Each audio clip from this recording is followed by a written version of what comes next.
So I've been rewatching old X-Men shows. I'm not sure why.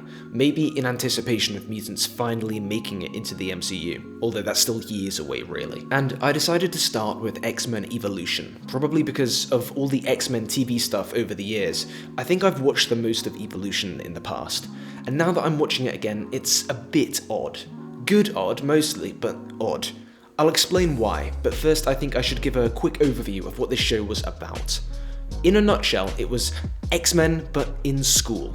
And that doesn't sound so crazy, right? Some version of the Xavier Institute has been at the heart of most X-Men worlds since the very start, particularly when it comes to TV or film adaptations. But this is different. For one, while the Xavier Institute is always important, it's not often that our entire cast of main characters are of high school age. None of these are even old enough to crack open a cold one, though in the US that's not saying much. It's the same with the Brotherhood too. Toad, Blob, Avalanche, Quicksilver, they're also still of the age where they have to do maths homework and struggle to grow facial hair. But more on the Brotherhood later. The other big difference is that the school in question isn't even the Xavier Institute. I mean, it's there, but only really as the place the X-Men live, more a boarding house than an academy. No, the school around which this show largely focuses is Bayville High, an utterly normal American high school, complete with jocks in the quote-unquote football team and science fairs and yada yada yada. It's High School Musical, only without the singing and instead with repulsive toad people. Or I guess, yeah, just without the singing. So that's this show's conceit. What if X-Men but middle school? And it mostly works. The X-Men and the Brotherhood playing out their rival cliques dynamic makes for good viewing, and there's some pretty fun stories, some imaginative uses of classic X-Men powers, and even some moments of humour that still make me, an unbearably pretentious 22-year-old, laugh. Easy, you fuzzy elf. Everything is going to be just fine. Or maybe not actually laugh, but exhale sharply from my nose, which is functionally the same thing.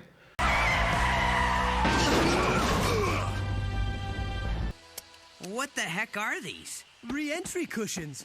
Cool, eh? Another thing that works well in this new setting is Rogue. For a fair amount of the show's early episodes, Rogue has this unknown factor to her character, sort of floating between an allegiance to the Brotherhood while being tempted to defect to the X-Men. And in this high school setting, the way this plays out is pretty much as an ordinary teenager caught between two different groups of friends. It's a fun dynamic. I give it 2 thumbs up. But I want to really stress this school thing. It's not just like regular X-Men but de-aged. The whole thing, initially at least, is set around Bayville High. Even Mystique and the Brotherhood have some sort of operation going on there. I say Brotherhood, but at the start of the operation, as far as I can tell, it's literally just Magneto and Mystique. So the plan isn't to expand a Brotherhood of Evil Mutants, it's to start one by grooming and abducting minors. Yay. All I'm saying is, if you're a mastermind seeking the advancement of the mutant race, but your plan involves wasting years deep cover in a New England high school, maybe you're not as good a planner as you think you are. A lot of objectively alarming things happen on this campus too, and the fact that we once or twice see Xavier intervening after a major disaster to mind-wipe observers only goes so far. A Herculean effort of disbelief suspension is required, which doesn't really bother me, but it does make it a little harder to take any of it seriously, and to feel the stakes. And the transition to high school setting does hurt some of the characters. I'm thinking primarily here of Kurt Wagner, that is, Nightcrawler. Almost immediately he's given a gizmo that projects a human appearance over his demonic form. This is made necessary by the demands of the secret mutants in a regular old American high school setting, but it does erode the angst Kurt traditionally has about his appearance and his very being. In Evolution, this is reduced to the standard secret powers dynamic we've seen 1,000 times before, and in this very show with Cyclops, only now it's a wristwatch instead of sunglasses. The total devotion to Bayville High does lessen as the show goes on into its later seasons, and while this does give us episodes with more of a classic X-Men vibe, it doesn't necessarily improve the show. And that's largely because outside of the X-Men but in high school conceit, it doesn't really have a strong, distinct identity or aesthetic for itself, that I think something like the 90s cartoon definitely did. That's because the identity of Evolution is tied to the Bayville High stuff, and while a lot of it works and it's a breeze to watch, I don't think it's always a perfect fit. Because this isn't a conceit Evolution invented itself, far from it. The whole rebooted continuity but in high school thing has been done so many times it has its own TV tropes page, which I've linked in the description in case you want to lose an afternoon down that particular rabbit hole. Hell, there was even another Marvel cartoon doing the same thing a couple of years later, Iron Man Armored Adventures. Maybe I'll make a video on that someday, but yeah, these things were sort of 10 a penny throughout the 2000s, God knows why.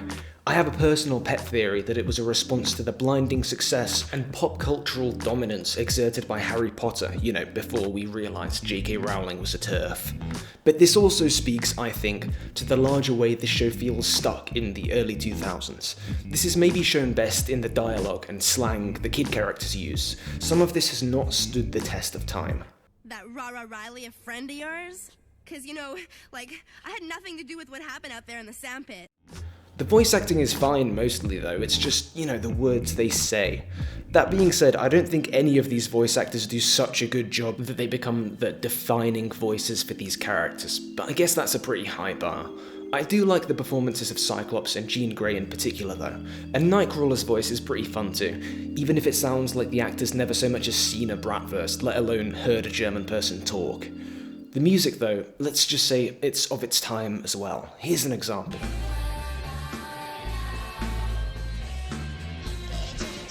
Body snatcher. That's the only explanation, man.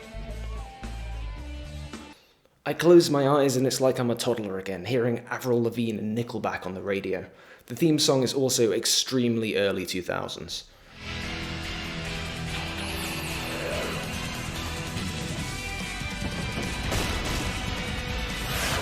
Not quite the iconic 90s theme then, but after a bit of time the style does grow on you, especially when we get a few soupy guitar licks every now and then.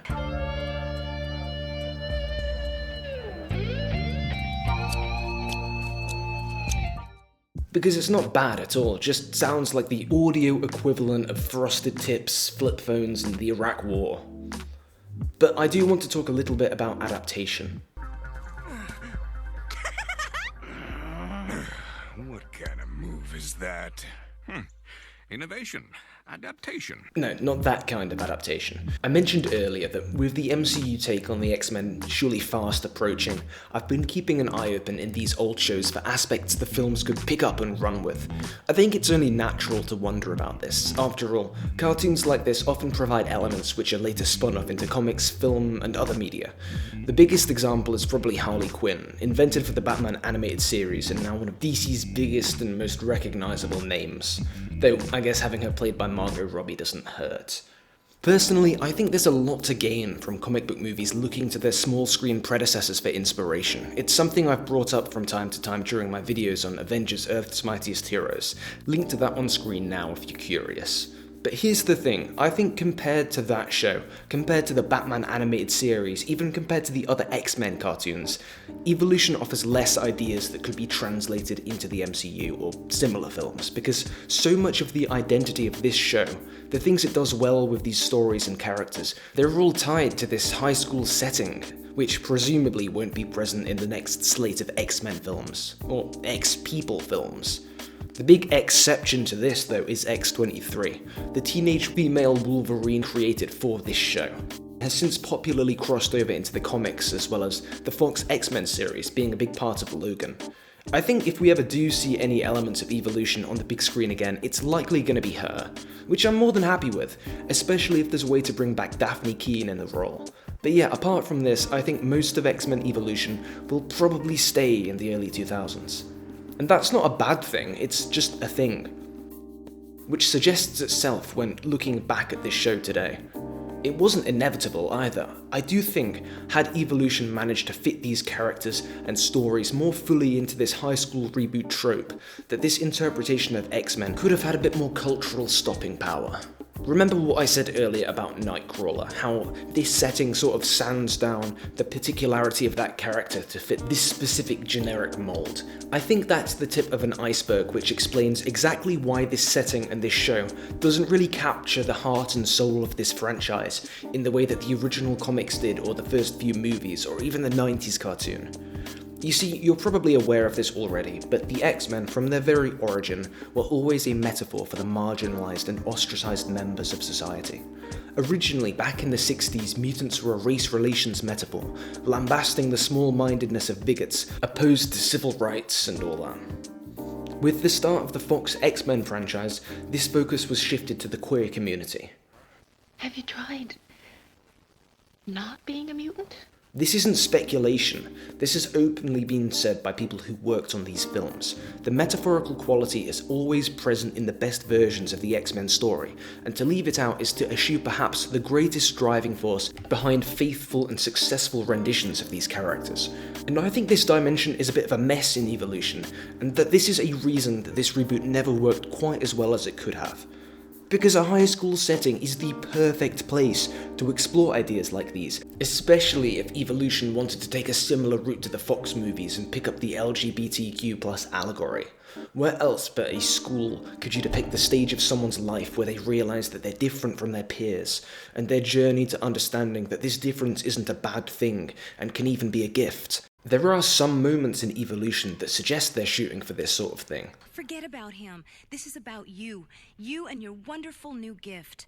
I don't have any gifts, just a curse. Only if you let it be. Look, I don't want any of this. It's like hard enough just being normal, you know? But these moments are few and far between, and are counterbalanced by other moments which derail such a reading. You've got to learn to control yourself. You can get training. Yeah, right. Where? I learned to control my gifts at the Institute. So if that's what the writers were going for, they either didn't commit to it enough, or it got buried by pearl-clutching executives. But here's the thing. It didn't have to be a queer metaphor either. There's so much allegorical potential with the X-Men in a high school setting that was there for the taking, and Evolution just didn't really try to engage with that side of the franchise. Even with the exact same roster of characters in play, it could have leveraged the school setting to be, say, a metaphor for the struggles of the differently able or neurodivergent population. Quicksilver is unable to sit still and does things a million miles per hour.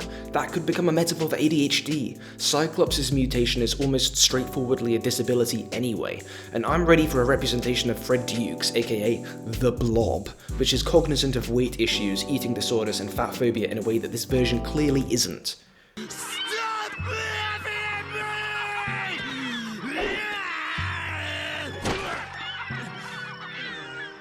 Again, I'm not criticising Evolution for not going down this route specifically, more that setting a team as allegorically rich as the X-Men in a high school, the place where, perhaps more than anywhere else, adolescents discover themselves and struggle with identity, and then not using this setting to explore any actual issues is the biggest missed opportunity of the show. And I genuinely think that playing it safe in this regard was part of the reason this show and these versions of these characters aren't as powerful or beloved as they could have been. So, do I regret rewatching this show? Of course not. Do I think it deserved to run for 4 seasons? Absolutely.